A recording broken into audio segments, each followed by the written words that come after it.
Hello friend, you're welcome back. Today I'm teaching you on how to use YouTube promotion to grow your audience. One, your views, your subscribers. There is organic, then there is paid.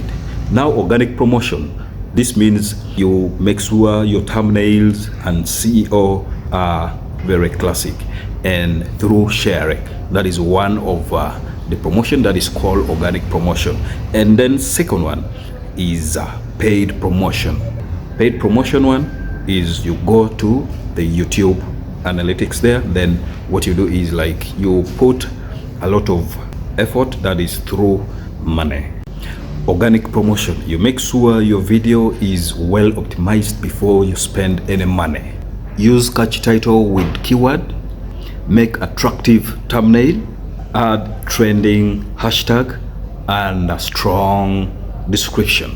Okay, if you've got this video very interested and very important to you, you make sure you subscribe to the channel, share, like, and you make sure to hit on the notification bell so that when I upload, you get another notification for this video. Replies to comment builds engagement.